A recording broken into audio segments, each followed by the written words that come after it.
और सबसे अधिक तो मुझे, क्योंकि जब से कोरोना रूपी महामारी आई, लॉकडाउन लगा, उसके बाद पुनः समाज के बीच में आकर आप लोगों को जागृत करने का, आपको अपने लक्ष्य को याद करवाने का अवसर मुझे मिला। ये मेरा इस वर्ष का दूसरा चालीसा पाठ है जो आप लोगों के बीच आकर संपन्न करने का सौभाग्य मिला।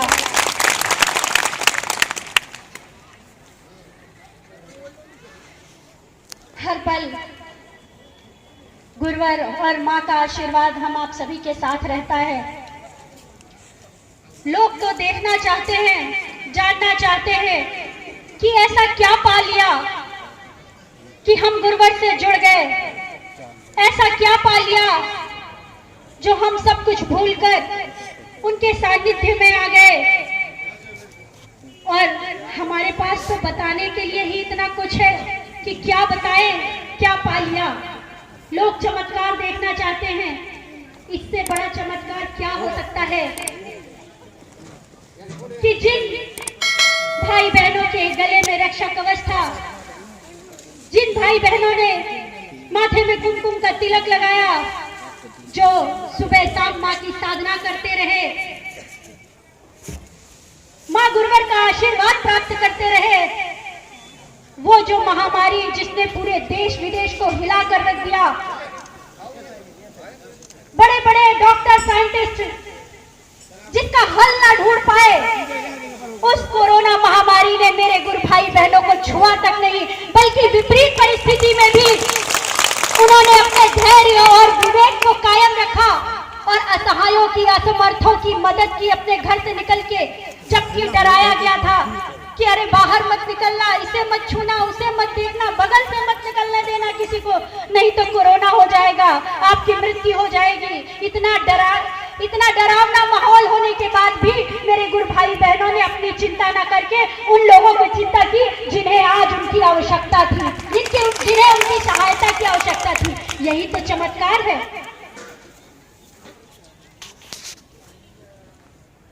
गुरुवर की विचारधारा, गुरुवर के चिंतन तो सभी जानते हैं। हम अपने गुरुवर की विचारधारा बताते थे, नए लोगों को भी बताते थे, सुनाते थे गुरुवर की रिकॉर्डिंग कि आज से कई साल पहले गुरुवर ने कहा था, हमें संकल्प दिलाया कि आप नशा मुक्त हो, मांसाहार मुक्त हो। जब हम नशा मुक्त, मांसाहार मुक्त हो गए तो गुरुवर ने तीसरा संकल्प करवाया कि चरित्रवान बनो। जब हम इन तीनों क्रमों में आगे बढ़ गए तो गुरुवर ने कहा कि अब तुम विवेकवान बनने की श्रेणी में आ चुके हो, अब तुम धैर्यवान बनने की श्रेणी में आ गए हो। अपने आप में संतुलन कायम करो, साधना को और बढ़ाओ, अपने कर्म को बढ़ाओ, अपने पुरुषार्थ को बढ़ाओ, क्योंकि आगे आने वाला समय बहुत ही विकट है, आगे बहुत ही विकट परिस्थिति आने वाली है। उन सब के लिए आपको तैयार होना है। समाज को आपकी आवश्यकता होगी। हम समझ नहीं पाते थे कि समाज में तो हम ही लोग हैं। जिस आवश्यकता की गुरुवर बात कर रहे हैं, कौन सा समय आने वाला है जो गुरुवर कह रहे हैं कि समाज को हमारी बहुत ज्यादा आवश्यकता होगी। और फिर वह समय भी आ गया। हमने देखा कि सच में समाज को हमारी आवश्यकता हुई और हमें अपने विवेक, अपने धैर्य की आवश्यकता हुई। हमारे धैर्य और हमारे विवेक की परीक्षा हुई। यही तो गुरुवर का चमत्कार है, यही तो गुरुवर की कृपा है। गुरुवर ने जो तब कहा था वो आज सच हुआ और गुरुवर कह रहे हैं कि ये परेशानी अभी रुकेगी नहीं, ये परेशानी अभी थमेगी नहीं, अभी तो और भी विकट परिस्थितियां समाज में आनी बाकी हैं। हम देख रहे हैं जिस तरह से समाज में बुराई फैल रही है। हम कहते हैं कलिकाल का भयावह वातावरण। आज समझ में आ रहा है आप लोगों को कि कलिकाल का भयावह वातावरण है क्या। जो हम कहते थे कि कलिकाल का भयावह वातावरण आने वाला है, आज हमें दिखाई दे रहा है। आज पूरे समाज में उथल पुथल मची हुई है। अगर हम सामाजिक क्षेत्र देख ले, राजनीतिक क्षेत्र देख ले, धार्मिक क्षेत्र देख ले, किसी भी क्षेत्र में आंख उठाकर देख ले, आज पूरे समाज में उथल पुथल मची हुई है। हमारे बीच में कौन लोग रह रहे हैं हमारे बीच में अधर्म पनप रहा है, अनाचार पनप रहा है, अत्याचार पनप रहा है, आतंकवाद हमारे बीच में पनप रहा है, उग्रवादिता हमारे बीच में पनप रही है। हमने देखा कि अभी एक बहुत बड़ा आंदोलन चल रहा था किसानों के नाम पर। जब ये आंदोलन शुरू हुआ तो मैंने एक ट्वीट किया था कि ये जो वहां पर बैठे हुए हैं आंदोलन करने के लिए, वह किसान नहीं है, वह किसान हो ही नहीं सकते, वह तो बहरूपिये हैं, गलत कर रहे हैं। लेकिन कुछ गुरु भाइयों ने फोन भी किया था मेरे पास कि दीदी ऐसा ट्वीट हुआ है, ये तो किसान है, थोड़ा सपोर्ट में भी कहना चाहिए। आज दिखाई दिया कि वो बहरूपिये थे, आतंकवादी थे। मैं दो लाइनें जो हमेशा आप लोगों से कहती रहती हूं कि कोई भी धर्म बुरा नहीं होता, कोई भी धर्म हमें गलत नहीं सिखाता, और जो गलत करते हैं, जो गलत रास्ते पे चलते हैं, उनका कोई धर्म भी नहीं होता। हमें एकजुटता, एक समानता को लेकर चलनी है। पता नहीं हमारे बीच में कौन से ऐसे लोग बैठे हों जिनके अंदर गलत भावनाएं पनप रही हो। हमारे समाज में ऐसे पता नहीं कौन से लोग हो जो हिंसात्मक भावना मन में लिए बैठे हो। हमें भी बदलाने का प्रयास करें।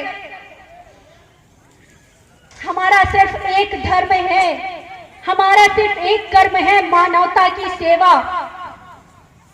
और सौभाग्य है हमारा कि एक युग चेतना पुरुष ने, एक ऋषि ने हमारा आह्वान किया है, हमें बुलाया है, हमें अपने साथ जोड़ा है, हमें बताया है कि हमें किस मार्ग पे चलना चाहिए। हमारे गुरुवर कहते हैं कि हमें सच्चाई, ईमानदारी के मार्ग पर चलना चाहिए, हमें समाज सेवा करनी चाहिए, हमें मानवता अपने मन में रखनी चाहिए, मानवता का हित सोचना चाहिए।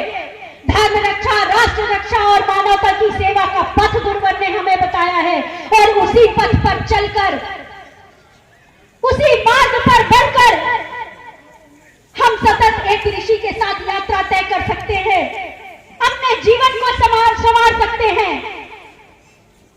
हम आत्म कल्याण तो करते ही हैं। मैंने जैसा पहले कहा कि ये सौभाग्य, सौभाग्य शब्द क्यों जोड़ा जब आप सभी लोग यहाँ पर बैठकर इस अनुष्ठान को कर रहे थे? क्योंकि मेरे भाई बहन तो घरों में रोज ही अनुष्ठान करते हैं, सुबह भी साधना करते हैं, शाम को भी साधना करते हैं। फिर भी मैंने सौभाग्य शब्द जोड़ा। जब हम घरों में साधना करते हैं तो हमारे साथ आत्म कल्याण की भावना जुड़ी रहती है। हम अपने आत्म कल्याण के लिए घरों में अपने साधना करते हैं, लेकिन जब हम सामूहिक रूप से यहाँ पर साधना कर रहे होते हैं तो वह हम समाज को समर्पित करने के लिए कर रहे होते हैं, समाज के लिए कर रहे होते हैं, और हमारे मन में समाज कल्याण की भावना होती है। और आत्म कल्याण से भी ऊपर जन कल्याण की भावना होनी चाहिए।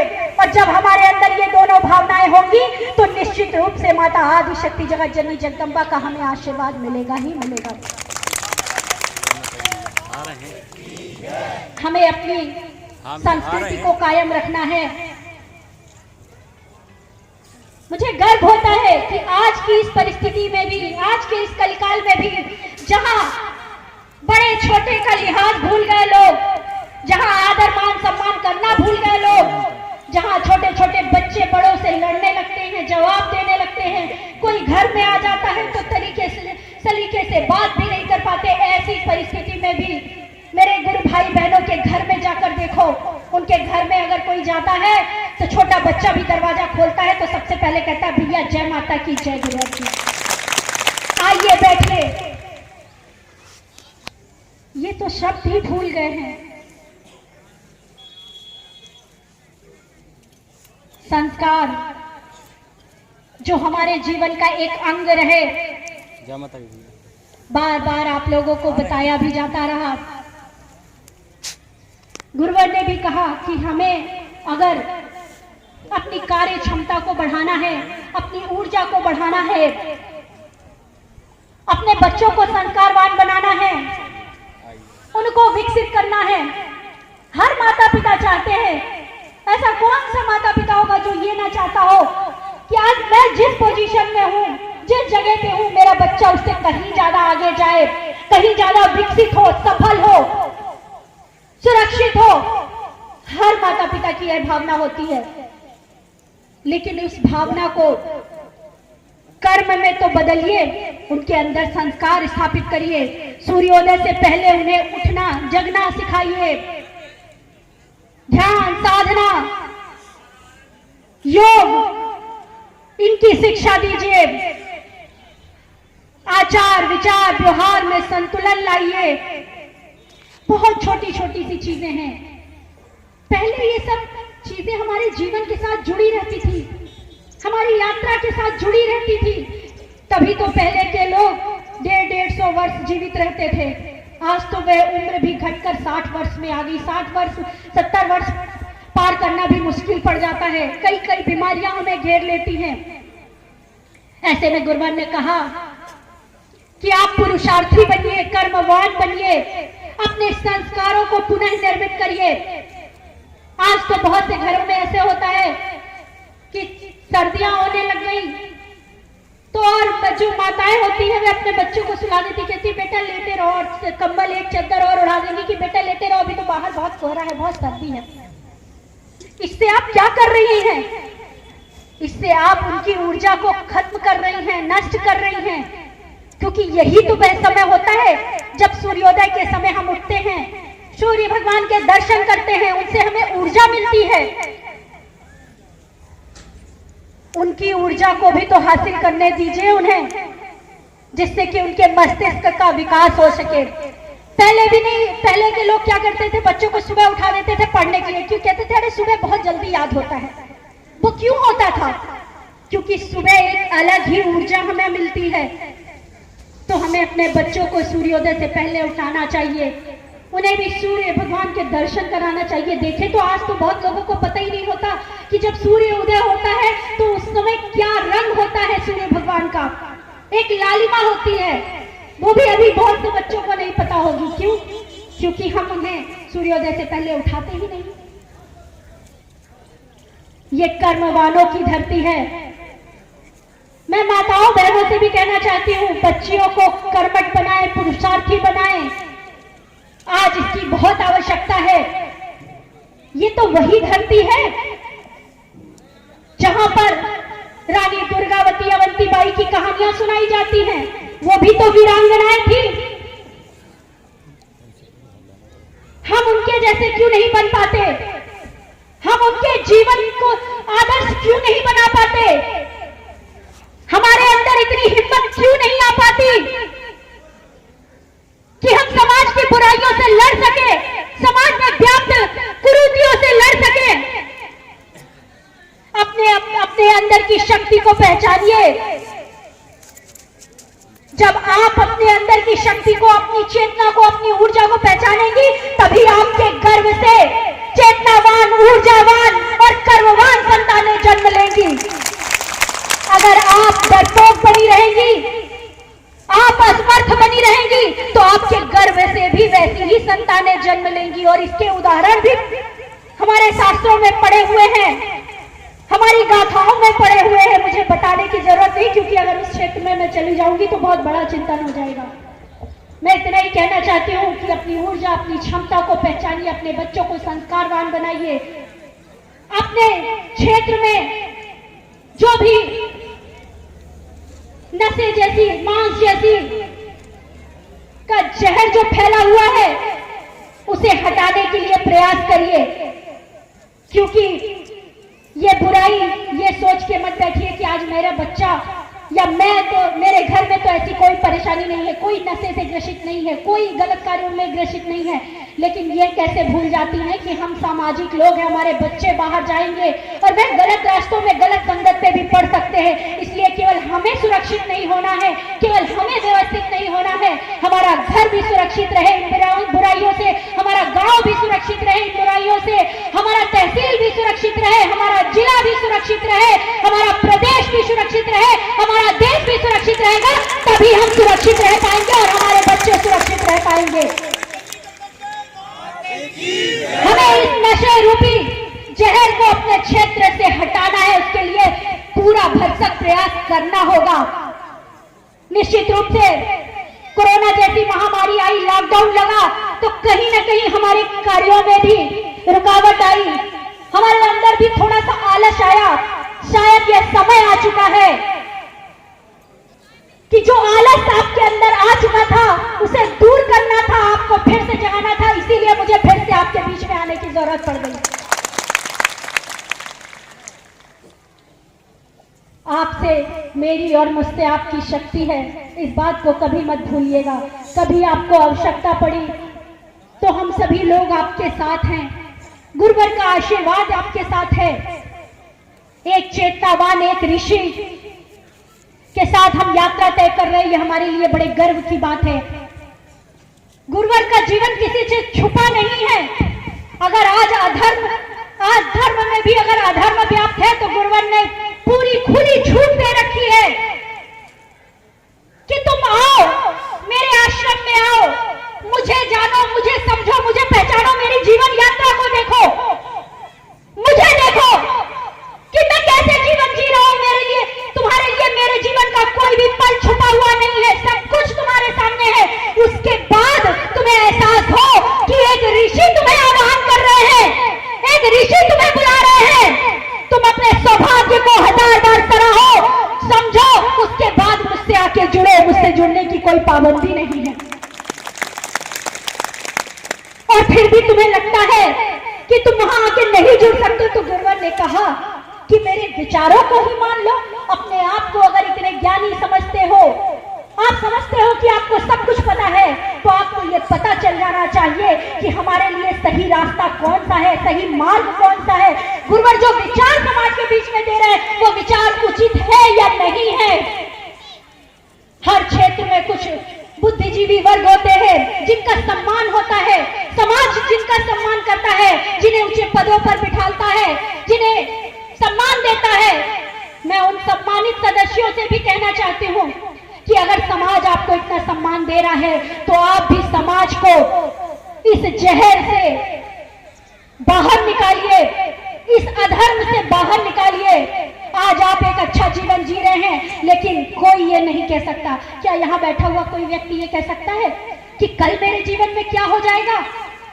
क्या कोई व्यक्ति ये कह सकता है कि आज मैंने इस परिवार में जन्म लिया, इस जाति में जन्म लिया है, इस जगह पे जन्म लिया है, कल मेरी मृत्यु हो जाएगी तो मैं वही जन्म लूंगा? क्या इस बात की गारंटी कोई दे सकता है? जब हम इस बात की गारंटी नहीं दे सकते तो क्यों जाति धर्म संप्रदाय के नाम पर लड़ते हैं? क्यों धर्म के नाम पर लड़ते हैं? क्यों हम अपनी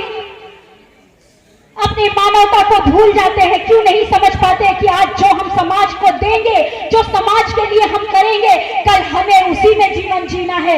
आज हम जिस जगह पे भी जीवन जिए हैं, अगर कल हमारे साथ कोई दुर्घटना हो गई तो आगे आज पता नहीं हम किस परिवार में जन्म ले लें। जिस परिवार को हमने छोटा बनाया, जिस परिवार को हमने जहर पिला पिला के, शराब जैसा जहर पिला पिला के गर्त में डुबो दिया, हो सकता है उसी परिवार में मेरा जन्म हो जाए, फिर मेरा जीवन कैसा होगा? आज हम ऊंचे पदों पर बैठे हैं, लेकिन कल भिखारियों का जीवन हो सकता है, तो ऐसा जीवन ना जीना पड़े। इसीलिए अपने संस्कारों को बढ़ाइए, अधर्म के मार्ग पर मत बढ़िए, धर्म के मार्ग पर बढ़िए। कुछ ऐसा कार्य समाज के बीच में करिए जिससे कि समाज की दुआएं आपको लगे, माँ का आशीर्वाद मिले और सभी लोग आपके लिए अच्छी भावना रखें, अच्छा सम्मान रखें। एक बात पुनः मैं आप सभी लोगों को सिद्धाश्रम धाम पर बुलाना चाहती हूँ। बहुत ही नजदीक आश्रम है और सौभाग्य से शारदीय नवरात्रि में जो शिविर, जो आशीर्वाद, जो कृपा हमसे छूट गई थी, वह फरवरी में 19, 20, 21 फरवरी को पुनः हमें मिलने वाली है। गुरुवर का आशीर्वाद, दिव्य आरतियां हमें मिलने वाली है। हमारा सौभाग्य है जिन गुरुवर की आरती हम यहाँ पर फोटो में, तस्वीर में देख कर करते हैं, हमारा सौभाग्य है कि उनकी साक्षात आरती करने का अवसर हमें मिलेगा। सत्य के मार्ग पर चलिए, अपने आप को जानिए, पहचानिए। अभी अभी हमने 26 जनवरी का पावन पर्व भी मनाया, अपने शहीदों को याद किया, उन उनको याद किया जिनकी वजह से, जिनकी शहादत की वजह से आज हम स्वतंत्र समाज में सांस ले रहे हैं। अपने आप को, अपने बच्चों को उनके आदर्शों पर चलाइए। बहुत से लोग कहते हैं कि राक्षस कहां गए। हमने पहले अपने बुजुर्गों से सुना कि राक्षस कैसे होते थे। आप लोगों ने सुना है कि नहीं सुना है राक्षस कैसे होते थे? क्या सुना है आप लोगों ने? कैसे हुआ करते थे राक्षस? रात्रि में मदिरा पान करते थे, लोगों को परेशान करते थे, नाच गाना करते थे, लोगों को खा जाते थे, उठा लेते थे और सुबह उनकी शक्ति क्षीण हो जाती थी, सो जाते थे पड़ के। आज क्या हो रहा है? आज स्वरूप बदल गया है। हम तो उन्हीं के रास्ते में चलने लग गए हैं। कलिकाल है, अपना प्रभाव तो डालेगा ही और आप उनके प्रभाव में फंसते चले जा रहे हैं। आज भी तो वही हो रहा है। अभी हमने नया वर्ष मनाया, क्या हुआ? रात में पार्टियां चली, शराबें चली, रात भर पार्टियां करते हैं और सुबह तान के चद्दर सो जाते हैं 11 बजे तक। 11 बजे से पहले तो सुबह ही नहीं होती। तो ये क्या थी? ये राक्षसी प्रवृत्ति ही तो थी जो आज लोगों के बीच में बढ़ती चली जा रही है। हमें राक्षसी प्रवृत्ति की तरफ नहीं जाना है, हमें रिश्वत की तरफ जाना है, ऋषि परंपरा की तरफ जाना है, मानवता की तरफ जाना है। अपने अंदर संस्कारों को निर्मित करिए, ऋषि परंपरा की तरफ जाइए। देखिए कि आपकी कार्य क्षमता कितनी अधिक बढ़ जाएगी। योग, ध्यान, साधना, इसको अपने जीवन में अपनाइए। योग की तो आवश्यकता है। आप सुबह, आपके पास समय नहीं है, छोटी सी साधना है, आप घर में कर सकते हैं। आप पूरा परिवार बैठकर अपने बच्चों को सर दर्द की शिकायतें हो जाती हैं, छोटी छोटी बीमारियां परेशान करने लगती हैं। बहुत से बच्चे कहते हैं कि हम पढ़ते हैं तो हमें याद ही नहीं होता। गुरुवर ने तो बहुत सरल क्रम बताया है। आप बैठकर माँ ओम का उच्चारण करिए। माँ ओम, 2 मंत्र गुरुवर ने हमें बताए हैं। उससे हमारी याददाश्त की क्षमता बढ़ेगी, हमारी कार्य क्षमता बढ़ेगी। हम कुछ नहीं कर सकते, मेहनत का काम नहीं कर सकते, कम से कम प्राणायाम, अनुलोम विलोम, कुछ योग की क्रियाएं हैं, सहज प्राणायाम, उसको हम जरूर अपने जीवन में धारण करें। हमें भोजन करना भूल जाए पर योग हमारे जीवन से नहीं छूटना चाहिए, ध्यान साधना हमारे जीवन से नहीं छूटनी चाहिए। और गुरुवर ने तो कहा है, ये ज्ञान हमें नहीं मिला था कहीं से। लोग कहते थे कि जब आपको पूजा करना है, आप शुद्धता पवित्रता के साथ स्थान पर बैठ के पूजा करिए, अन्यत्र मंत्रों का जाप मत करिए, ऐसे ही चलते फिरते जाप मत करिए, उसका गलत प्रभाव पड़ सकता है। गुरुवर ने हमें बताया कि आप किसी भी परिस्थिति में हो, आपने अपनी साधना कर ली, उसके बाद आप अपने कार्य क्षेत्र में चले गए। आप खेती करते हैं, किसानी करते हैं, मजदूरी करते हैं, दुकान में बैठते हैं, व्यवसाय करते हैं, बिजनेस करते हैं, किसी भी क्षेत्र में अगर आप हैं, आप चलते फिरते दिन भर 2 सहज मंत्रों का उच्चारण कर सकते हैं। वह मंत्र क्या है? ओम शक्ति पुत्राय गुरुभ्यो नमः, ओम जगदम्बिके दुर्गाय नमः। इन मंत्रों से आप अपने गुरु को स्मरण कर सकते हैं। आप माता आदि शक्ति जगतजननी जगदम्बा को स्मरण कर सकते हैं। गलत फहमियों में मत पड़िए। वे ममतामयी है, करुणामयी है, दयामयी है और मां तो मां होती है। आप मन में भाव तो रखिए अच्छे। आप मां को मां मां मां कहकर भी पुकारेंगे तो वो मां है, दयामयी है, वो हमारे ऊपर कृपा अवश्य करेंगी। कोई भी मां अपने बच्चों का बुरा नहीं चाहती। बहुत से लोग कहते हैं कि हमारे साथ इतना गलत क्यों हो रहा है, हमारे जीवन में इतनी परेशानियां क्यों आ रही हैं, हम तो पूजा पाठ करते हैं, मां ऐसा क्यों कर रही है? तो मां किसी का अहित नहीं करती, मां तो सिर्फ कृपा ही करती है। आपके दर्द से, आपके तकलीफ से मां को तकलीफ होती है। एक बच्चा जब तकलीफ में होता है तो एक साधारण मां को कितनी तकलीफ होती है। तो सोचिए कि आप जब तकलीफ में होंगे तो मां को तकलीफ नहीं होगी क्या? लेकिन हमारे अंदर की पात्रता ही गुम हो चुकी है। हम 10 मिनट साधना में बैठते हैं और 10 मिनट में नाना प्रकार की प्रार्थनाएं मां से कर लेते हैं कि मां हमारा ये ठीक हो जाए, हमारा ये काम हो जाए, हमारी बीमारी दूर हो जाए, हमारे ऐसे हो जाए, हमारी ये इच्छाएं पूरी हो जाए। अनंत इच्छाएं, जो इच्छाएं कभी खत्म ही नहीं होती, वो सारी इच्छाएं आप रख देते हैं और फिर कहते हैं कि मां का आशीर्वाद हमें मिल जाए। हाँ, सच है कि जब बच्चा परेशानी में होता है तो अपनी माँ से ही कहता है आप कहिए, आप माँ से अपना निवेदन रख दीजिए, लेकिन आपको तसल्ली मिलती है तो। पर जब आप साधना आरंभ करिए, जब आप साधना में बैठिए तो आप सब कुछ भूल जाइए, अपनी सारी परेशानियों को, अपनी सारी तकलीफों को, सबको भुला दीजिए, सब कुछ भुला दीजिए और सब कुछ भुला के जो आपने थोड़ा सा समय साधना के लिए दिया है, उस समय पे सिर्फ ये सोचिए कि मैं हूं और मेरी मां है, इसके अलावा और कोई नहीं है हमारे बीच। मैं मां के सामने बैठा हुआ हूं, मां की कृपा मुझे मिल रही है। और उसके बाद अपने मन को शांत करके, उनका स्मरण करके, उनका ध्यान करके आप उस साधना को संपूर्ण कीजिए। उसके बाद देखिए कि आपके अंदर वो पात्रता भी आ जाएगी कि जब आपके पूर्व में किए हुए कुसंस्कारों के फलस्वरूप, गलत कार्यों के फलस्वरूप अगर आपको इस जन्म में परेशानियां मिल रही है, तो इस जन्म में अगर आप अच्छा काम कर रहे हैं तो आपको उन परेशानियों से निकलने का रास्ता, मार्ग भी आपके मस्तिष्क में वही डालेंगी, वही बताएंगी, लेकिन आप उसको समझ नहीं पाते क्योंकि आपके अंदर उसकी पात्रता नहीं होती है। और जिस दिन आपके अंदर वो पात्रता आ गई, आपने उस पात्रता को हासिल कर लिया, तो हर परेशानी से निकलने का मार्ग आपको स्वयं ही मिल जाएगा, क्योंकि आपने अपने हृदय में माता आदि शक्ति जगतजननी जगदम्बा को स्थान दिया है, अपनी मां को स्थान दिया है। वो स्थान देकर तो देखिए। आपने देखा होगा कि बहुत बार ऐसा होता है कि हम किसी जगह पर जाते हैं और कहते हैं कि यहाँ का माहौल अच्छा नहीं है, पता नहीं इस घर में मैं गया था, मुझे अंदर से बहुत उलझन हो रही थी, ये लोग अच्छे नहीं हैं, बहुत अजीब लग रहा था इस घर में जाने में।